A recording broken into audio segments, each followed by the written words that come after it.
हम भारत के पूर्व सैनिक नई प्रेरणा लाए हैं, देश की रक्षा करते थे अब इसे सजाने आए हैं। वंदे मातरम, वंदे मातरम। त्यांच्या रोमारोमात भिनली आहे देशभक्ती. त्यांचं उभरतं तारुण्य खर्च झालंय देशसेवेमध्ये. मंडळी, त्या काळात अहोरात्र प्रत्येक ऋतूत डोळ्यात तेल घालून त्यांनी केलंय भारताच्या सीमांचं रक्षण. युद्धजन्य परिस्थिती असो की नसो, शत्रूवर त्यांनी सतत ठेवला अंकुश. बर्फ की चोटी तपती रेती, सागर हो या हो खाई, शत्रुपोत और टैंक विमानों की देखो शामत आई। भारत के जल थल नभ सारे सदा बचाते आए हैं, देश की रक्षा करते थे अब इसे सजाने आए हैं। वंदे मातरम, वंदे मातरम। असे आपले तीनही दलाचे सैनिक, अधिकारी. खरंच आपल्या सगळ्यांनाच त्यांच्याबद्दल किती अभिमान वाटतो. ही मंडळी जेव्हा निवृत्त होऊन सिव्हिल लाईफ जगायला लागतात ना, तेव्हा सुद्धा त्यांच्या रक्तामध्ये भिनलेलं हे देशप्रेम तितकंच जागृत असतं. खरं तर भारतीय सैनिक ही संकल्पना, हा विचार आपल्याला सगळ्यांना समजून घ्यायचा आहे. माजी सैनिक, त्यांच्या सुविद्य पत्नी, त्यांच्या वीरपत्नी, वीरमाता या सगळ्यांच्या अनुभवातून. त्यांना बोलतं करतायत veteran group captain Shrikant Walawadkar sir. बात मन की सैनिक और परिवार की या खास कार्यक्रमात. चला तर ऐकूया.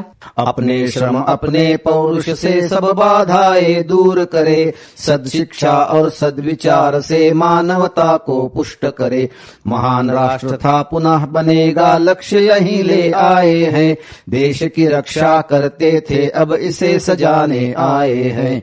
वंदे मातरम, वंदे मातरम। गुड मॉर्निंग, सुप्रभात, नमस्कार. मी veteran group captain Shrikant Walwadkar आपल्या सर्वांचं स्वागत करत आहे. एक आगळा वेगळा कार्यक्रम, भारतातला पहिला बात मन की सैनिक और परिवार की. हा कार्यक्रम अखिल भारतीय पूर्व सैनिक सेवा परिषद पश्चिम महाराष्ट्र प्रांत, महाराष्ट्र राज्य आणि 90.4 ग्रीन FM या दोघांच्या तर्फे संयुक्त रीतीनं प्रस्तुत होत आहे. या कार्यक्रमाद्वारे आपण सैनिकांचं जीवन, त्यांच्या पत्नींचं जीवन, वीर पत्नींचं जीवन ह्याच्याबद्दल आपण जाणून घेण्याचा प्रयत्न करत आहोत. अपने श्रम अपने पौरुष से सब बाधाएं दूर करे, सद्शिक्षा और सद्विचार से मानवता को पुष्ट करे। महान राष्ट्र था पुनः बनेगा, लक्ष्य यही ले आए हैं, देश की रक्षा करते थे अब इसे सजाने आए हैं। वंदे मातरम, वंदे मातरम। भारतीय सैनिक, भारतीय सैनिकाचा परिवार ही संकल्पना काय आहे आणि त्याबद्दल आपल्याला जाणून घेत आहोत प्रत्येक आर्मी, नेव्ही, एअरफोर्स आणि वीरपत्नी यांच्या अनुभवातून. आज आपण नशिबान आहोत की आपल्या स्टुडिओमध्ये आज गेस्ट म्हणून आशाजी जाधव आलेले आहेत. मॅडम, तुमचं हार्दिक हार्दिक स्वागत आहे. Thank you sir. आशाताईंबद्दल बोलायचं म्हटल्यावर त्यांच्या पतींचं नाव कॅप्टन अरुण शंकर जाधव. हे मूळचे इस्लामपूरचे राहणारे, शिक्षण तिथं झालेलं आणि SPI मध्ये ट्रेनिंग घेत असताना त्यांनी NDA साठी प्रयत्न केला आणि मग आर्मीमध्ये त्यांची भरती झाली ऍज अ सोल्जर. त्यानंतर मग 5 वर्षामध्ये मे 1985 ला त्यांनी कमिशनिंगसाठी प्रयत्न केला. त्यांना कमिशन मिळालं आणि he became lieutenant. That is a big break we can say. खूप महत्वाची गोष्ट आहे की OR म्हणून आपण जॉईन होतो आणि जिद्दीनं, कष्टाने आणि प्रयत्न करून within 5 years he become commission officer. Commission officer म्हणजे तुमचं अपॉइंटमेंट लेटर किंवा पार्चमेंट म्हणतात, president's parchment is given by president of India. तुम्ही ती अपॉइंटमेंट, ती रँक तुम्हाला प्रेसिडेंटच्या प्लेजरने मिळत असते. ही तुमची इज्जत आहे. आशाताई, तुमचं स्वागत आहे. आणि तुमच्याकडून आम्ही जाणून घेऊ इच्छितो की कॅप्टन अरुण शंकर जाधव यांच्या बरोबरचा तुमचा प्रवास, लग्नाआधी तुमचं आयुष्य कसं होतं, लग्नानंतर कसं बदललं. कारण लग्नानं एक महत्वाची स्टेप आयुष्यामध्ये प्रत्येक स्त्रीच्या.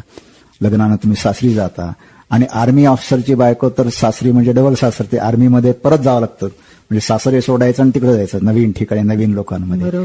तर तो टप्पा तुमचा प्रवासाचा तुम्ही काय सांगाल? 1986 मध्ये अरुणची पोस्टिंग यायला होती तवांगला. ओके. आणि ते सुट्टीवर यायच्या अगोदर त्यांचे पेरेंट्स, त्यांची आई, वडील, भाऊ.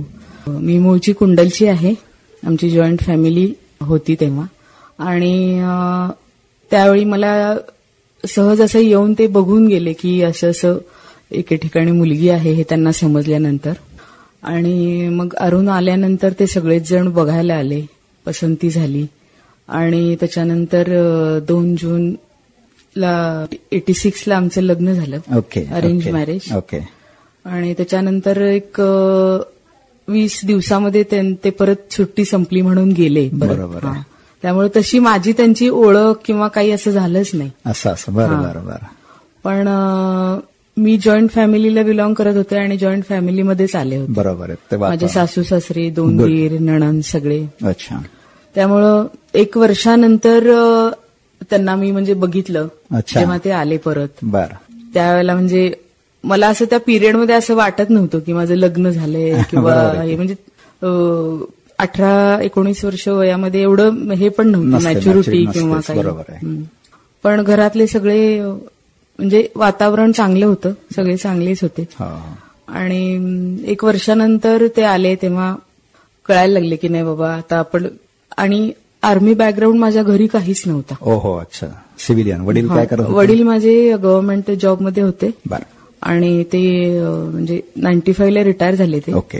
पण आर्मीचं बॅकग्राऊंड काही नसल्यामुळे मला नेमकं काही माहित नव्हतं की ऑफिसर रँक आहे किंवा अदर्समध्ये आहे. ते गेल्यानंतर तिथं त्या घरी वगैरे सगळ्या गोष्टी कळाल्या मला. अच्छा. आणि काही नाही म्हणजे त्याच्यानंतर हळूहळू संसाराला सुरुवात झाली. बरं. अच्छा. अरुण स्वभाव म्हणजे हुशार होते, फार कष्टाळू वृत्ती होती, अभ्यासू वृत्ती, खूप सगळ्या गोष्टींचं इतकं नॉलेज घ्यायचं हे त्यांच्यामध्ये फार एक क्वालिटी होती. ग्रेट.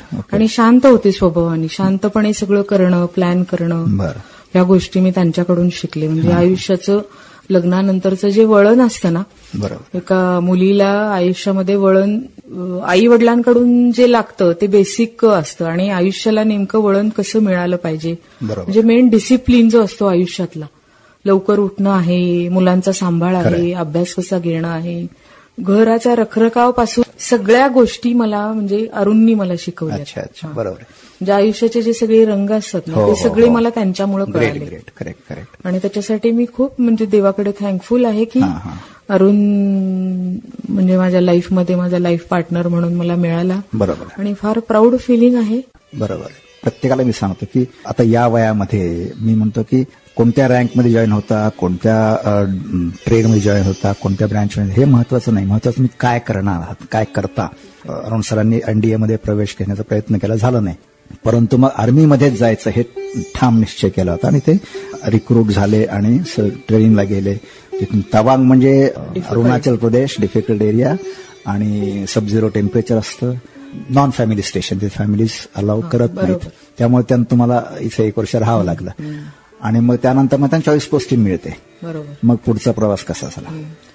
पुढचा प्रवास असा होता की 3-3 वर्षी राजस्थानला जेव्हा कोटाला पोस्टिंग झाली तेव्हा मी सोबत गेले त्यांच्या. अच्छा. मी अननोन होते सगळ्या गोष्टींपासून. बरोबर आहे. पण तिथे गेल्यानंतरचं जे वातावरण होतं की आर्मी ऑफिसर्स फॅमिलीज बरोबर पूर्ण आणि म्हणजे त्यांनी खूप असं होतं की आमचे सीओ होते कर्नल पंत म्हणून. बरं. मग त्यांच्या मिसेस होत्या तर त्या मला छोट्या छोट्या गोष्टी जेव्हा जेव्हा आम्ही भेटायचो तेव्हा मला छोट्या छोट्या गोष्टी सांगायच्या, अशा ये ऐसा करना है, आप ऐसे करो. म्हणजे तिथं गेल्यानंतर मला असं होतं की जे नवीन नवीन आहे ते मला घ्यायला फार आवड आहे माझी. बरोबर. आणि त्यामुळे मी खूप तिथं गेल्यानंतर पण खूप शिकले. नवऱ्याने मला खूप म्हणजे हे होतं एक्सपोजर दिलेलं होतं की तू हे शिक. करेक्ट. तुला जे काही शिकायचं आहे ते शिकून घेतो. ग्रेट. कारण एज्युकेशन तसं लवकर लग्न झाल्यामुळे फक्त ग्रॅज्युएशन पर्यंतच झालं. बरं. त्यामुळे पुढे काही शिकता आलं नाही. पण बाकीचं सगळं शिकण्यासाठी बाहेर जाणं करणं याच्यासाठी फार त्यांचं प्रोत्साहन असायचं नेहमी. पण मग आता कधी कधी आर्मी ऑफिसर्सना तर एक्सरसाइज असतात. ते कोटाला जरी पीस स्टेशन असलं तर पीस स्टेशनचा फक्त फायदा हा की फॅमिली तुम्ही तिथे घेऊन जाऊ शकता. बाकी तर तुम्ही ऑपरेशन्स वगैरे याच्यासाठी एक्सरसाइजसाठी पुढे जावं लागतं. तर त्यावेळी त्या लेडी अखे एकट्या असतात, मुलांना बरोबर घेऊन त्यांची शाळा, त्यांचं आजारपण, त्यांचे लाड, हे सगळं ती स्त्री एकटी करते. आणि आर्मी ऑफिसर म्हणजे आर्म फोर्सेसच्या ऑफिसर्सच्या बायकांना तेवढंच स्ट्रॉंग राहायला पाहिजे असतं. बरोबर. तर हे कसं मॅनेज केलं तुम्ही? कारण 18 वर्षी लग्न झालं, काही अनुभव नाही, काही नाही, आणि how did you manage to get into that? तर असं होतं की ते गेल्या 1 महिन्यासाठी ते जाणार होते. अच्छा. सोबत मला सासूबाईंनी, त्यांचे वडील आले होते इकडे माझ्यासोबत राहायला, कारण फर्स्ट बेबी होतं माझ्याकडे आणि सेकंड त्याच्या ड्यू होतं. तर काय नाही, इतकं हेल्पफुल नेचर होतं ना तिथे की मी एकटी राहतीये किंवा घरी लहान बाळ आहे, माझी हेल्थ बघणं, हे करणं, सगळ्याकडून इतकं कोऑपरेट करणं होतं ना तिथे. असं जाणवलंच नाही की मी 1 महिना तिथे म्हणजे एकटी आहे. खूप म्हणजे असं हे होतं, पॉझिटिव्ह सगळं होतं वातावरण. अनुभव खूप निराळे होते आणि असं जाणवू देत नव्हते तिथले लोक, पण सगळ्यांचं एकमेकांना फार असं कनेक्टिव्हिटी असायची. बरोबर. आणि कसं एक आर्मी युनिट म्हणजे पूर्ण भारताचं तिथं रिप्रेझेंटेशन आहे. तमिळियन पण आहेत, केरलाईट पण आहेत, श्रीनगरचे काश्मीरी पण आहेत, पूर्ण भारताचं एक तिथं फॅमिली सारखं. आणि ही सगळी मुलं किंवा ऑफिसर्स वयाच्या 17व्या-18व्या वर्षी घर सोडलेलं असतं, आपले लोक सोडलं असतं, आपला बिरादरी सोडलेली असते आणि कुठे जायचं ते माहित नसतं. आणि हा जो अनुभव आहे, मग एकमेकांना लागून राहणं, एकमेकांना ट्रेन करणं, एकमेकांना शिकवणं, हे तिथं घडतं आपोआप. आणि मग जेव्हा तुम्ही सिनियर होता, मग तुम्ही त्या नवीन मुलींना, लेडीजना कम्फर्टेबल करता. हे वातावरण जे आहे ना, हे युनिक आहे. खरंच. तिथं सगळ्यांची जात भारतीय, आमचा धर्म भारतीय, कर्म भारताची, भारतीयांची सेवा करणं, बस हे विचार पण ते त्या वातावरणात उच्च होतात. हा अनुभव अतिशय निराळा आणि युनिक आहे असं मला वाटतं. बरोबर आहे सर. मग त्या तुमच्या पहिल्या पोस्टिंग मधले काही अनुभव सांगा, अशा हिंदी बोलणं म्हणा किंवा असं काही, how did manage that? Hindi बोलणं वगैरे तर कसं होतं की एज्युकेशन आमचं सातारामध्ये कन्याशाळेत झालं होतं. अच्छा. आणि भाषा वगैरे सगळं म्हणजे एवढं जास्त डिफिकल्ट नाही वाटलं हिंदी भाषा बोलणं किंवा काही. मी मिक्सअप झाले लगेच. अच्छा. आणि खूप काही गोष्टी तिथल्या म्हणजे लेडीजकडून मी शिकले की कसं मॅनेज करायचं सगळ्या गोष्टी. बाळाचं सांभाळणं असू दे, कुकिंग करणं असू दे, किंवा ती गाईडलाईन जी तिथं मिळते ना.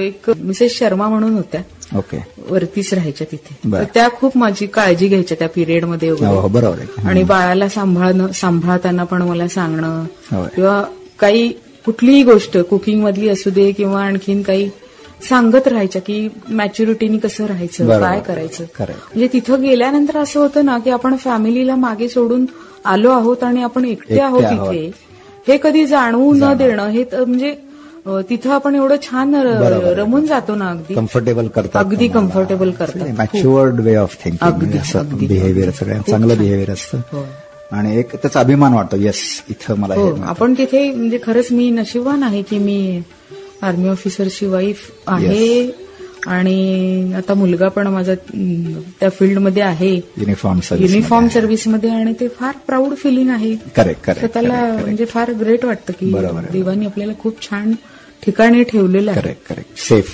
अगदी सेफ, अगदी बरोबर. येस. बहुत बढिया मॅम. आपण आता एक छोटा ब्रेक घेऊया मॅम. 90.4 ग्रीन FM, सुनो ग्रीन, राहो एव्हरग्रीन. गुड मॉर्निंग, सुप्रभात, नमस्कार. बात मन की सैनिक और परिवार की या कार्यक्रमात आज आपले चीफ गेस्ट आहेत आशा अरुण जाधव. कॅप्टन अरुण जाधव यांच्या सुविद्य पत्नी आहेत त्या. पण त्यांचा प्रवास बघितला, कुंडलपासून सुरू झालेला, शिक्षण झालं, 18 वर्षी लग्न होतं आणि मग त्यानंतर मग आर्मी त्या कोटामध्ये जॉईन होतात, आर्मी लाईफ जगायला सुरू होते. तिथलं वातावरण आपण बघितलं. तर आपण आता पुढच्या प्रवासाचं हे करूया की कोटामध्ये तुम्ही लाईफ बघितलं, झालं, मुलं शिकत गेली आणि मग आता त्यांच्या शिक्षणाचा कुठे त्यांचं शिक्षण झालं आणि शॉर्ट सर्व्हिस कमिशन होतं त्यांचं. म्हणजे 5 वर्ष सर्व्हिस करून ते रिटायरमेंट घेऊन आले. 1990 मध्ये ते रिटायरमेंट घेऊन असते. सांगलीत तुम्ही सेटल झाला? सांगलीत आलो आम्ही. पहिली पोस्टिंग त्यांची म्हणजे त्यांनी एसटी महामंडळामध्ये ऍज अ डिव्हिजनल कंट्रोलर म्हणून त्यांनी जॉब सुरू केला. अच्छा. 91 मध्ये. बरोबर. ओके. राईट. मग मुलांचं शिक्षण शाळेमध्ये इथल्या? नाही, मुलांचं शिक्षण मग त्यांची पोस्टिंग जिथे असेल, जळगावला होते, वर्धा, त्यांच्यावर फिरला? हा, त्यांच्यावर फिरले. राईट. मुलं लहान होती. बरोबर. जळगाव, वर्धा, धुळे, मुंबई आणि मग नंतर सांगलीत आलो आम्ही. अच्छा. फायनली सेटल तुम्ही सांगलीमध्ये? हा, सांगलीत आलो. अच्छा. तोपर्यंत 7 वर्ष सर्व्हिस झालेली होती. ओके. बरोबर. आणि 1997 त्यांचा देहांत झाला. त्यानंतर तुम्ही स्वतःला कसं घडवलं? तुम्ही सुपरिटेंडेंट होता, कसं काय म्हणजे ते एकदम आयुष्य बदलतं ना, तर त्याचा व्हेरी डिफिकल्ट पिरियड असतो तो. असं होतं की 97ला जेव्हा अरुण गेले, ओके, त्यावेळेला अरुणचे खूप सारे फ्रेंड सर्कल होतं इथे सांगलीमध्ये. विंग कमांडर नवले सर, हो, प्रकाश नवले, कर्नल पोळ सर, अच्छा, हो, आणि मग त्या सगळ्या लेडीज मला भेटायला आल्या होत्या इस्लामपूरला. ओके. मला असं म्हणजे काही डोक्यामध्ये काहीच कल्पना नव्हती, काही म्हणजे विचार करत जास्त असं काय करायचं काय पुढे हा प्रश्न होता. बरोबर. पण जॉईंट फॅमिली, सासू सासरे दीर सगळेजण, त्यांची फॅमिली पूर्ण. ओके. मग सगळ्यांचा आग्रह होता की मी तिथे राहायचं इस्लामपूरमध्ये. सासऱ्यांना पण वाटत होतं घरची मोठी सून आहे, घरी राहा तू असं. पण मला असं वाटत होतं की मी तिथे राहून फक्त घरातलं काम आणि हे करत राहणार, मुलांच्याकडे लक्ष देणार. मला पण असं वाटत होतं की मी काहीतरी स्वतः पण करावं, बरोबर, आपण आपल्या पायावर उभं राहावं, जेणेकरून कसं की फायनान्शियल पण असू दे किंवा व्यवस्थित आपल्याला जगता यावं, आपल्या स्वतःच्या आयुष्यामध्ये पण काहीतरी आपल्याला करायला मिळावं. म्हणून मग मी वडिलांकडे माझ्याही बोलून दाखवलं आणि माझा भाऊ आणि वडील यांनी प्रयत्न करून इथे सैनिक कल्याण विभाग सांगली येथे कार्यालयामध्ये आले ते. अच्छा. त्यावेळेला अधिकारी होते, त्यांना भेटले. बर. मग त्यांनी पण सजेस्ट केलं आम्हाला की तुम्ही असं असं हिला जॉबसाठी हे करा म्हणून. बरोबर. आणि मग अगदी घरातून बोलवून त्यांनी अर्ज करून हे करून मला हा जॉब मिळवून दिला. Very good. त्यावेळेला नागपूरला मला पहिली पोस्टिंग दिली होती त्यांनी. बरं. मग 2 लहान मुलं, आई वडील यांच्यासोबत मी नागपूरला गेले. Oh my God. आई वडिलांनी माझ्यासाठी गाव सोडलंच म्हणजे तेव्हा. कारण माझं वय तेव्हा 29-30च्या दरम्यान होते मी. आणि प्रवास सुरू झाला मुलांना घेऊन सोबत, आई वडील यांचा आधार घेऊन. मला तिथं म्हणजे शिकवलं गेलं की कसं काम करायचं असते.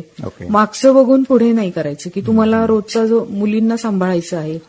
मी स्वतः एवढी मॅच्युअर्ड नव्हते की मी त्या मुलींना पण मी टेक केअर करू शकेन, त्यांना मी काय सांगणार काय, म्हणजे सगळ्या गोष्टीपासून मी अशी अनभिज्ञ होती. बरोबर आहे, करेक्ट. मला मार्ग नव्हता. डिफरंट. अगदी जेव्हा इंट्रोडक्शनचा राऊंड होता, मला अजूनही आठवते की पूर्ण मुली अशा समोर सगळ्या बसलेल्या होत्या, 40-50, आणि इंट्रोड्यूस मला करायचं होतं. तर मी नाव सांगितल्यानंतर मी पुढे बोलू शकत नव्हते, फक्त डोळ्यातून म्हणजे असं पाणी येत होतं की मी बोलू तर काय बोलू या मुलींशी, म्हणजे काय सांगू आता, म्हणजे माझ्याकडे त्यांना सांगण्यासारखं असं काहीच नव्हतं तेव्हा. बरोबर. पण हळूहळू मी बघितलं की मुली इतक्या म्हणजे वेगवेगळ्या ठिकाणाहून आलेल्या मुली एवढ्या मला कम्फर्ट करत होत्या. आणि त्यांचं येणं, प्रत्येक गोष्टीमध्ये मला सांगणं, म्हणजे मला प्रत्येक गोष्टीमध्ये त्या इन्व्हॉल्व्ह करायच्या मुली. कॉलेज गोईंग गर्ल्स होत्या, लहान असल्या तरी. हो, खरंच मुलींकडून पण मी खूप शिकले. म्हणजे मला असं वाटतं की सगळ्यांकडून तुम्ही चांगल्या गोष्टी तुम्हाला जर शिकायच्या आहेत ना, तुम्ही सगळ्यांच्याकडून ती घेऊ शकता आणि तुम्ही परिपूर्ण होता. ऍब्सोल्युटली. येस. आयुष्याला अर्थ मिळू शकतो. खूप गोष्टी, छोट्या छोट्या गोष्टी मुलींकडून मी शिकले. आणि मला अधिकारी पण इतके चांगले मिळाले की त्यांनी मला म्हणजे शिकवलं काम. अगदी लेफ्टनंट कर्नल भेदी सर होते, 3 वर्ष त्यांची पोस्टिंग होती नागपूरला. अगदी डोक्यावर हात ठेवून त्यांनी मला शिकवलेलं आहे काम. So nice. हे असं आहे, हे असं ऐकावं लागेल, करावं लागेल, आणि हा प्रवास असा असणार आहे, तर तू शिकून घे, रडायचं नाही. आता खूप म्हणजे घाबरायचे ते जेव्हा त्यांचं हॉस्टेलमध्ये येणं असू दे, एक आदरयुक्त भीती असायची. बरोबर. चांगले आयुष्यात लोक भेटले, चांगलं गायडन्स मिळालं, म्हणून मुलं आणि मी आज आम्ही इथे जे आहोत ना, या आर्मीच्या परिवारामध्ये राहून आम्ही घडलोय. ही रियालिटी आहे. मी बाहेर कुठे सिव्हिलमध्ये असते ना तर हे पॉसिबल नसतं झालं. आणि कॅम्पसमध्ये राहायचं, मुलींसोबत राहायचं 24 आवर्स, जबाबदारी आणि छोटी मुलं सोबत, आणि टायमिंग मध्ये सगळं. मॉर्निंग 5:30 पीटी, उठायचंच, मुलींना पीटीसाठी उठवायचं, सगळं टाइम टू टाइम सगळं.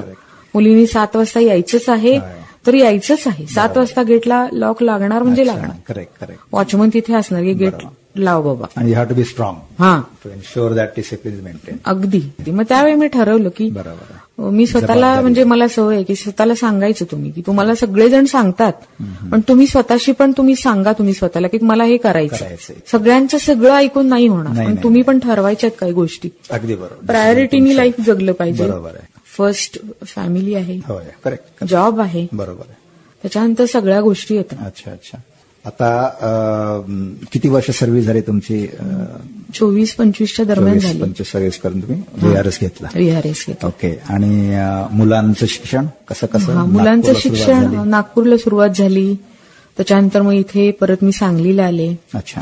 सांगलीमध्ये मग मुलं 12वी झाली मुलांची. मोठा मुलगा आहे त्याला मिरज मेडिकल कॉलेजला MBBS ऍडमिशन मिळालं. Very good.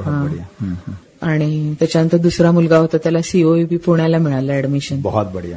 हा, व्हेरी प्रेस्टिजियस. ओके. आणि मग त्याच्यानंतर मुलांचं एज्युकेशन सुरू झालं व्यवस्थित अगदी. एक मुलगा डॉक्टर म्हणजे तो इथे शिकतच होता त्यामुळे सोबत होता माझ्या. छोटा मुलगा पुण्याला शिफ्ट झाला. त्याच्यानंतर त्यांनी COEP मधून बीटेक करून मग नंतर तो IIT पवईमध्ये त्यांनी MTech केलं. बरं. अरे वा, व्हेरी गुड. बरं. आणि तिथून मग त्याची प्लेसमेंट झाली आणि मग तो कॅलिफोर्नियाला गेला. ओके. कॅलिफोर्निया सध्या आहे? सध्या पोर्टलँडमध्ये आहे तो. अच्छा. ओके. तिथे जॉब करतो. आणि मोठा मुलगा आहे तो मग आता इंदोरला आहे बॉर्डर सिक्युरिटी फोर्समध्ये. तिथं तो डेप्युटी कमांडंट म्हणून पोस्टिंग आहे त्याची. Great ma'am. काय पर्सनॅलिटी डेव्हलप केल्या तुम्ही मॅम. कमाल आहे तुमची. मला सॅल्यूट तुमच्या कामाला, तुमच्या हार्डवर्कला. आणि हे महत्वाचं ma'am. Army teachers to be strong. मुलांनी पण ते डिसिप्लिनमध्ये राहणं ऍक्सेप्ट केलं. सगळ्या गोष्टी त्यांनी म्हणजे असं कुठली गोष्ट मला फोर्सफुली त्यांच्यावर हे नाही करू त्यांनी स्वतःहून ते अडॉप्ट केलं.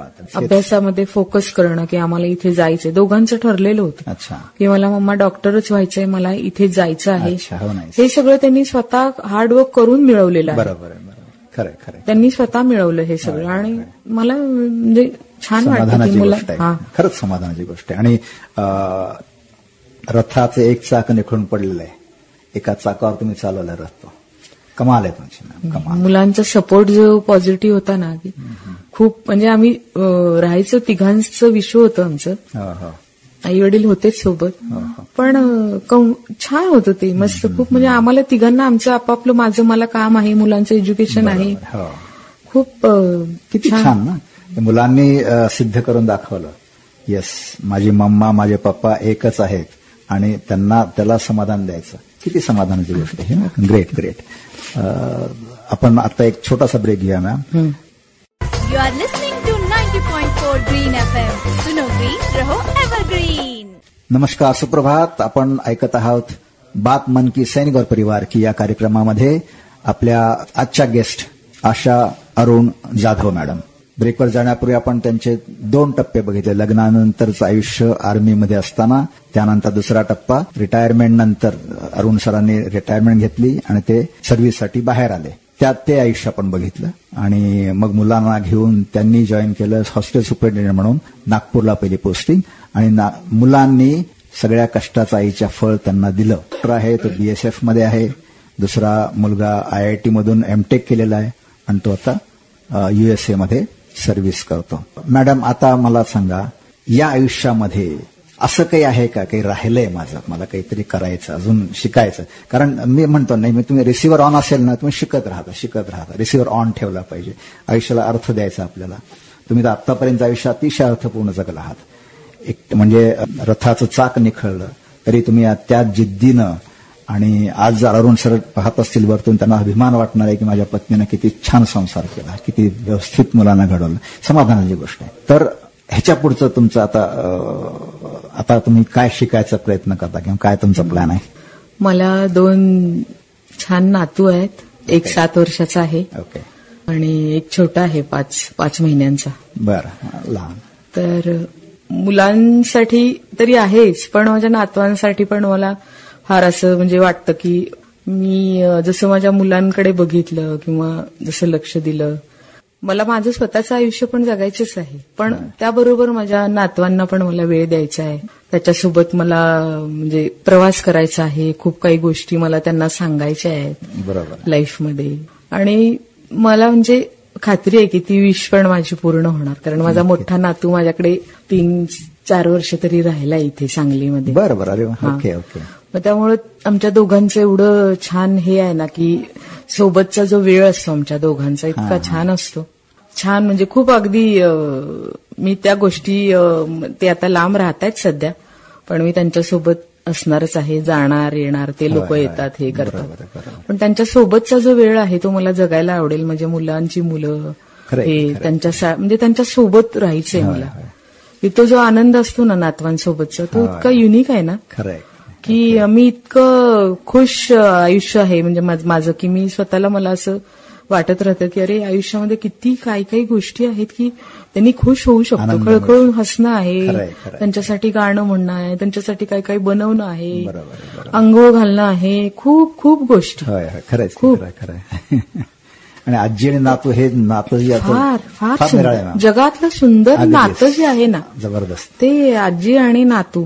मला म्हणजे जिम पर्सन आहे मी, ऍक्च्युली मला जिम आवडते, वर्कआउट करणं हे करणं, म्हणजे तो डिसिप्लिन पण अरुणनी मला लावलेला आहे. बरोबर. पण मी आता जवळजवळ 8-9 वर्ष झाले मी जिमला जाते, आधीमध्ये ब्रेक असतो. अच्छा. पण आता सध्या मी गाणं पण शिकतेय, मला गाणं आवडतं, मला आहे की जे शिकायला मिळालं नाही मला आणि मला स्वतःला वेळ आहे तर ते त्याच्यासाठी मी पण थोडासा वेळ काढते माझ्या स्वतःसाठी. बहुत बढिया. Great ma'am. म्हणजे तुमची शिकायची इच्छा असेल, मी प्रेक्षकांना सांगू इच्छितो, शिकायची इच्छा असेल तुम्हाला देव अवेलेबल करून देतो, उपलब्ध करून देतो. तुमची इच्छा पाहिजे आणि ते तुम्हाला मिळून जातं. एक अतिशय निराळं व्यक्तिमत्व आम्हाला तुमच्यातून मिळतं मॅम. निराळं, अगदी निराळं. म्हणजे एक आर्मीचं आयुष्य आणि निराळ्या अँगलने आम्हाला तुम्ही, पण ग्रेट मॅम. आणि असं म्हणतात की आर्मी ऑफिसर्स तर स्ट्रॉंग पाहिजेतच, त्यांच्या बायकाने त्यांच्यापेक्षा जास्त स्ट्रॉंग पाहिजे. आणि तुम्ही जिथं जागतं उदाहरण आहात की आर्मी ऑफिसरची बायको स्ट्रॉंग असते म्हणजे नेमकं काय असतं, किती कष्ट आले असतील, किती त्रास असेल, किती 29व्या वर्षी तुम्ही तुमचं आयुष्य एकाच चाकावर सुरू करता संसार, किती चॅलेंजेस आले असतील. पण त्यातून तुम्ही तरुण नेता, मुलांना घडवता आणि ते डिसिप्लिन त्यांच्यात मेंटेन करता. अतिशय महत्वपूर्ण आयुष्य तुमचं. I can say that it's outstanding life you have lived ma'am. Thank you sir. जाता जाता प्रेक्षकांसाठी काही तुम्ही संदेश देऊ इच्छिता का? आजकाल असं आहे ना, सारखं मोबाईलवर सगळं बघणं करणं सगळ्यांना आहे, मला पण मी ऍडिक्ट आहे. पण आहे कसं माहिती का, लाईफमध्ये एक डिसिप्लिन असेल ना, डिसिप्लिन ठेवा कुठल्याही गोष्टीचा, तर ते स्वतःला म्हणजे फिजिकली फिटनेस हा फार इम्पॉर्टंट आहे. बरोबर आहे. अगदी यंगस्टर पासून तुम्ही ओल्ड एज, म्हणजे ओल्ड एज का त्या तुम्ही फिट राहण्यासाठी कुठल्याही याची गरज नाही वयाची. बरोबर आहे. करेक्ट. मेंटॅलिटी पाहिजे की नाही मला हे जायचं आहे, मला करायचंय आणि ते केल्यानंतर मी खुश राहते. करेक्ट. बरोबर आहे. आणि इझी नाहीये लाईफ, हार्डवर्क आहे आणि शेवटपर्यंत तुम्ही जेवढं तुम्हाला हार्डवर्क करता येईल तेवढं करा. फक्त डिसिप्लिन हे जे आहे ना हे सोडू नका. आणि पैसा लागतो लाईफमध्ये, पण मला असं वाटतं की फक्त पैसा सगळ्या गोष्टी नाही करू शकत. खरंय. पीस ऑफ माइंड जे आहे ना, ते दिवस तुमचा कसा जातो, तुम्ही काय काय गोष्टी केल्या, बरोबर, ते तुम्ही स्वतःशी प्रामाणिक राहून गोष्टी करणं. करेक्ट. आणि ते सॅटिस्फॅक्शन मेंटली जे आहे की जेव्हा तुम्ही झोपता तेव्हा शांतपणे झोपणं. करेक्ट. बरोबर आहे. हे जे आहे. आणि मी पेट लव्हर आहे. माझ्याकडे खूप 36 वर्षांपासून मी डॉग सांभाळते. अच्छा. अरे वा. भयंकर आवड आहे, मी करते सगळं. आणि माझ्याकडे मी गर्ल्स सांभाळते, मुली त्या. अरे वा. बरं. बॉय म्हणजे जास्त नाही मी सांभाळू शकत, कारण थोडंसं सांभाळणं कठीण होतं. बरोबर आहे. मग तेच आहे की लाईफमध्ये तुम्हाला जे आवडतंय ते करणं, खुश राहणं. आणि कोणत्याही गोष्टीसाठी, म्हणजे माझा छोटा मुलगा जो आहे अमेरिकेत, तो मला म्हणतो, मी मुलांकडून पण शिकले खूप गोष्टी, मला म्हणतो मम्मा कोणत्याही गोष्टीसाठी दुसऱ्यांना ब्लेम नाही करायचं, यू आर रिस्पॉन्सिबल फॉर, म्हणजे सगळ्याच गोष्टींसाठी तुम्ही स्वतः रिस्पॉन्सिबल असता. बरोबर आहे. खरं. त्यांच्यामुळे झालं, ह्यांच्यामुळे गेलं, असं झालं, असं नाहीच म्हणायचं. तुम्ही स्वतःला क्वेश्चन करायचं, तर मग तुम्ही पीसफुल लाईफ जगू शकता. True. Very true. Very honest to yourself. Thank you very much ma'am. तुम्ही आला, खूप बरं वाटलं. Thank you sir. आणि इट्स व्हेरी सेन्सिटिव्ह टॉपिक, परंतु तुम्ही अतिशय तसा आयुष्य जगलाय मॅम. 18 वर्षी लग्न झालं तुमचं, कुंडलमधून बाहेर पडला आणि काय जबरदस्त आयुष्य, समाधान आहे. That's great ma'am. Salute to your life आणि wish you all the best. तुम्ही हेल्दी राहा आणि भरपूर गाणी आम्हाला ऐकवा. Thank you thank you ma'am. Thank you very much.